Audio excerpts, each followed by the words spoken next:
What is up, guys? Marcellus Williams, aka TheSwolefessor, here to educate you on health, fitness, and social well-being. And today, guys, I want to address 5 common misconceptions about the deadlifts. Just because I believe the deadlift is an excellent tool and that when properly utilized, it can help you a lot with your goals as far as overall strength, muscle mass. But a lot of people avoid the deadlift, or they just go about deadlifting in the wrong manner due to a lot of these misconceptions. So I figured it's time I did a video addressing all of this. Now, I know some of you are thinking, great, another powerlifter is trying to convince me to deadlift. Now, keep in mind, this is the same powerlifter who did an entire video going over why the big 3 are not a necessity for hypertrophy. So I'll have that link in the description down below for those of you who want to check it out. But the point is, you guys know that I don't give you guys information just based off like what I like to do or like my biased opinion. I give it to you based off, the facts that we found, like, with science, research, reality, and just common sense, right? So getting right into it, guys.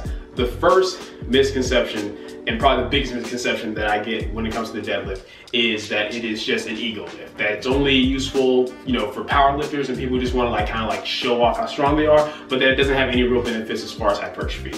This could not be further from the truth. I really have never understood where this misconception even comes from. I don't get how people can think that a movement that literally works about 80% of the muscle in the body, give or take, is not good for hypertrophy. Now, like I said, it's not a necessity for hypertrophy. I'm not one of these people who's gonna tell you that, oh, if you don't deadlift, then you'll never get a big back or anything like that. No, but the reality is, guys, the deadlift, like it says, like any other tool, it's the same train of thought as hey, you know what? Can you build some decent legs without squats? Absolutely. Is it gonna take you a little bit longer? Are you gonna have to do more total movements for more total volume than if you did incorporate squats? Absolutely. So it's the same thing with deadlifts, right? The reality is, guys, you don't have to deadlift, but why would you not want to? If you're not deadlifting, the reality is you're gonna have to be doing way more total movements for your back, your traps, your glutes, your hamstrings. Not to say that if you deadlift that you shouldn't still put some, accessory work to focus on that. I think whether, if you're deadlifting, you still need to be focusing on, your pull-ups, your rows. You can still do some glute accessory work, some hamstring accessory work, but the reality is you're not gonna have to do anywhere near as much if you're incorporating deadlifts. Why? Because you're already doing so much workload. You're putting so much workload on the muscles involved already when you're doing the deadlift. And like I said, the whole point of prioritizing compound movements, guys, is that they're what? Bang for your buck exercises. You're just able to produce way more total workload when it comes to the deadlifts. Now, if you're this person where you come in and you only deadlift once a week and all you do is just work up to one heavy single and you're done, then yeah, that's not gonna be the greatest thing for hypertrophy. But like any other movement, if you program it correctly, if you maybe have a day where, yeah, maybe you're focused on heavier, doubles, triples, sets of 5, whatever. You have a heavier day, more focus on intensity, but then have a secondary day where it's a little bit lighter with a greater emphasis on volume, whether you're doing a variation of the deadlift or you're just doing, conventional both days, but you're doing lighter workload, using lighter workloads to create more total volume, then it's gonna be great for hypertrophy. The reality is, guys, I can speak for myself since I've been, since I incorporated deadlifts about 3 years ago, I just don't have to do as much total work for things like glutes, hamstrings, my back. I still do accessory work for those areas, but I just don't have to do as much because there isn't a need. The body can only handle so much workload anyway, and since you're producing so much workload with the deadlift, you just don't have to blast it with as much accessory movements. You're not gonna see me doing a whole bunch of lower back extensions or excessive glute movements. And that's another thing for my ladies and my guys too, who are interested, my ladies out there. Squats are not the king of glute exercises. Deadlifts are. It's okay to squat, it's okay to do glute bridges, but it is very difficult to find someone that has a nice strong deadlift that has not developed some decent glutes. So just biomechanically, deadlifts are gonna be one of the best things you can do for your glutes as well. So the whole idea that deadlifts are not a good move for hypertrophy is just as crazy as saying that bench isn't a good movement for hypertrophy for your chest and triceps and shoulders, or that squats aren't a good movement for hypertrophy for your legs. It's all about how you go about incorporating the movement and make sure that you're programming it correctly to get the most benefit out of it for your goals. And if hypertrophy is your goal, just make sure you're programming it correctly for that goal. It's as simple as that. The second misconception that I want to address is the fact that deadlifts are somehow just automatically more dangerous than other movements, or you're more prone to injury from deadlifts than any other movements. Once again, that's ridiculous. The idea that deadlifts are automatically gonna screw up your back or cause a bicep tear is the same mindset that, oh, squats are gonna automatically screw up your knees, bench is gonna automatically screw up your shoulders. It's like any other movement, guys. If you do a movement with improper form, then yes, you're at a greater risk for injury. Or even if you just do a movement and you don't program it correctly, you come in and you try to deadlift heavy every single day, then yeah, you're gonna deal with overuse injuries. But the idea that deadlift is somehow magically, you know, more dangerous than other movements just doesn't make any sense. You're in just as much, you know, risk of injury if you're bench pressing incorrectly, squatting incorrectly, doing any movement incorrectly. You can be walking incorrectly and be at risk for injury. I know it sounds a little bit silly, but like, it's the truth, guys. It's like any other movement, just go about it the right way. And on top of that, what I will say is that what I found, the two most common like type of injuries people experience with the deadlift are either lower back injuries or like bicep tears, right? And those are honestly easy to avoid. The reality is, guys, and this will kind of lead into point 3 as well, but like as far as things like bicep tears, right?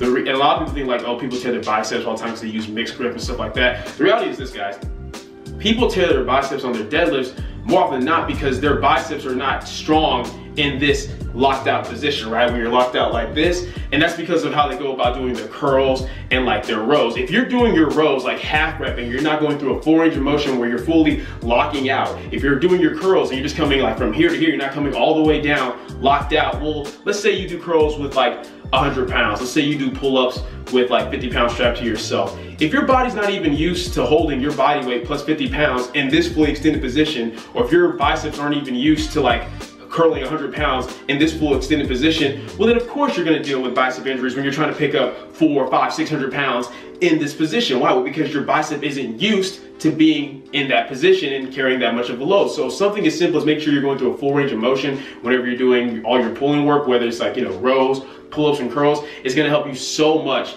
in terms of, you know, avoiding bicep injuries on the deadlifts. And then something as simple as not going and doing 100 curls before you deadlift. Knock out the deadlifts first and then go do your pull accessory work, whether it's like, you know, rows, curls, etc. So that's the reason that most people deal with bicep injuries, is for the mere fact that they don't train their biceps correctly to begin with. So then they're putting a huge heavy load on their biceps, and then yeah, you're gonna deal with injuries. And then as far as lower back injuries, two big things that tend to cause that. One is that people don't fully pull the slack out of the bar, so you're not creating as much tension and getting as tight as you can. So due to that, what do a lot of people do? They kind of like, they just get their hips as low as they can, they just yank up and pull up on the bar. One, that's more likely gonna put you out of proper positioning, put a lot of pressure on your lower back. Two, when you're just yanking on the bar like that, you're not allowing your glutes and hamstrings to fully recruit all the fibers needed in those muscle groups. So once again, just a lot of pressure on your lower back. So when you're just yanking up and pulling up on the deadlift bar like that, then yeah, of course, you may deal with back injuries. And then another thing is the fact that a lot of people do a bunch of touch and go reps. Same thing. If you're doing a bunch of touch and go, you're not allowing yourself to fully reset. You're not allowing your glutes and hamstrings to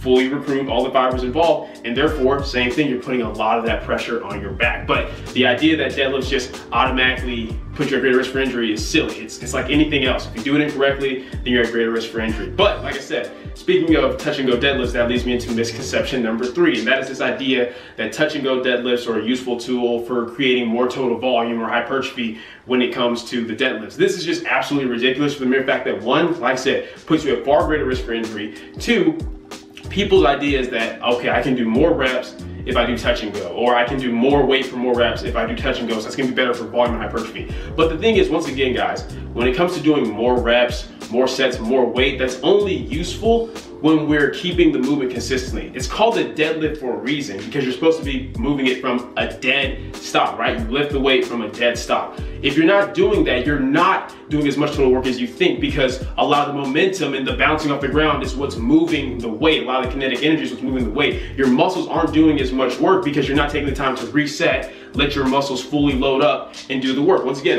your lower back ends up taking a lot of load, whereas your glutes and hamstrings aren't loading up as much as they could be. So the reality is, if you want to do more total volume, simply lower the weight to a point where, let's say you want to do sets of 10 instead of like sets of 3, okay? Lower the weight to a point where you can do sets of 10 from a dead stop, because that's going to be far more beneficial and your muscles are actually doing far more total work doing that than if you decide that, oh, I'm just gonna, like, you know, do touch and go. There's just zero benefit to it. It's only gonna put you at greater risk for injury. You're not actually doing as much total work as you think. So yeah, you're doing more reps and you're moving more weight, but your muscles aren't doing as much work. It's the same concept that, hey, if I do touch and go on bench press and then versus, like, you know, pausing on my chest, my muscles are doing more total work. Why? Because my chest has to recruit more muscle fibers to move the bar from a dead stop on my chest than if I'm doing touch and go. It's as simple as that. You're gonna be safer and you're gonna get more benefit as far as actual strength and power and hypertrophy if you do your deadlifts from a dead stop. There's like no benefit to touch and go in terms of like, oh, this is better for hypertrophy. That simply doesn't make sense from any standpoint. It makes sense physiologically because your muscle fibers aren't recruiting as much. It doesn't make sense from a biomechanical perspective. That's just silly. That's just things that people say because, oh, this is easier and it's how I want to do it. But it doesn't actually benefit you more when it comes to hypertrophy. Next misconception that I want to address is that deadlifting with a mixed grip is automatically going to lead to extreme muscular imbalances. Once again, guys, this simply isn't the case. Now, I will say this: if you, for whatever reason, are someone where deadlift is like the only movement you're doing for like your back or your biceps, and you're just doing excessively high volumes, high amounts of it, like you're doing like, 2, 3, 4 times a week, and that's all you do for your back and biceps, then yeah, of course, you're gonna develop imbalances if you're using a mixed grip, because the only work that your biceps or your lats or your traps or your upper back is getting is coming from the deadlift, and you're doing with a mixed grip. But the reality is, one, most people aren't doing extremely high volumes of deadlifts from the mere fact that it's a hard movement to recover from. Like, it's great for building up your work capacity for that reason, but once again, there's a reason that people tend to only deadlift once or at most twice a week, because if you're doing it more than that, it really eats up your recovery, really causes a lot of fatigue, and makes it harder for you to progress with the rest of your workouts on your other movements, right? So the reality is, most people aren't doing excessively high volumes of deadlifts, and then the thing is, you would hope that anyone that is doing deadlifts is still doing an adequate amount of pull-ups, rows, curls. If you're doing more total volume work for your muscle groups with those movements, like the pull-ups, the rows, and the curls, you shouldn't be dealing with any muscular imbalances just because you do deadlifts with a mixed grip. It just doesn't make sense, right? Like, you're doing less, even though you're doing like, a lot of workload with deadlifts, your total volume that you're getting from like, the biceps, the back training, all that, like the different movements aside from the deadlifts, that should be more total like working sets than what you're doing like with your deadlifts, right? So for that reason, you really shouldn't be dealing with any type of muscular imbalances. Now, if you're just slacking on those areas, then yeah, that's a problem. And that's the thing, a lot of people like to use, well, look at this powerlifter, he has like this imbalances in his traps like that, and I'll look at who they're talking about, and it's a powerlifter where literally all he does is deadlift. And really, he's shortchanging himself as a powerlifter, because any decent powerlifter knows that if they're trying to maximize their strength, they need to maximize their muscle growth, and that's hard to do if you're not incorporating accessory movements like, rows, pull-ups, and stuff. A stronger back is gonna help you with all three of the big lifts, so it doesn't make sense for him to even be doing that. But the point is, that's a horrible example of why, like, oh, look, deadlifts with mixed grip are just gonna create a whole bunch of muscular imbalances. Only if you're not offsetting it with enough pull work with your other movements. And then the last misconception I want to address, guys, is this idea that pulling sumo is automatically easier than pulling conventional. Now, this isn't even like related so much to powerlifting. At the end of the day, you can do both techniques, right? You can pull sumo, you can pull conventional. So arguing about that is pointless. But a lot of people seem to have this idea that they're just like not doing as much if they're pulling sumo versus conventional. The reality is this, guys: whether one is easier or not is based pretty much upon 3 factors. One, just how you're built. Some people, due to your anthropometry, your leverages, how long your arms and legs are compared to your torso, you're just gonna feel better pulling either conventional or sumo based off that alone. The second thing is your muscular strengths and weaknesses, right? Like, people that, if you're just more like leg dominant, like you have stronger quads, hips, things like that, then you might find that pulling sumo just feels better for you. Whereas if you're someone where you're a bit more posterior chain dominant in terms, even though they're both posterior chain exercises, but if you feel like, I like using like my erectors, my back, things like that, then conventional may feel better for you, right? So what your muscular strengths and weaknesses are is also gonna have an impact on that. And then lastly, of course, just the one that you work on the most. As somebody who's pulled both conventional and sumo, if I'm consistently pulling sumo, then in that moment, I'm like, oh yeah, sumo feels better. But if I'm consistently pulling conventional, it's like, oh, conventional pulls better. But the reality is, like, for me, even though sumo feels quote unquote better for me as far as like my build and positioning, I've always been stronger on conventional thus far. So for me, that's why I pull conventional, because that's just what I'm stronger on. Even though quote unquote sumo should be easier, right? I should be lifting way more on that, but I've always pulled more conventional. So I just kind of wanted to address that misconception too, in the sense of, if you're not a power lifter, just deadlift how you want to deadlift. If you like conventionals, cool. If you like sumos, cool. But like, just the fact that you're deadlifting alone is great. And then if you are a powerlifter, obviously you're just gonna go with whatever you're stronger on, because the whole point is, the best total. Now, if you're someone where you're focused more on like maybe like athletic performance and stuff like that, and you're not a powerlifter, then you may wanna,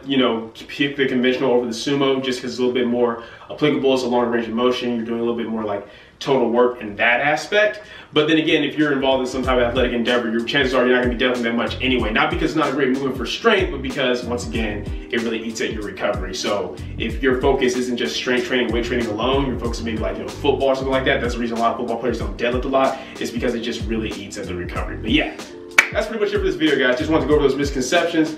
Hope the video was good. Hope it was clear. Hope you enjoyed it. If you did, go ahead and leave a comment down below. Let me know that you did. If you're not, leave a comment down below. Let me know what I can do to get better. Like the video, share, subscribe. Keep it simple, specific, scientific. I'll catch y'all later.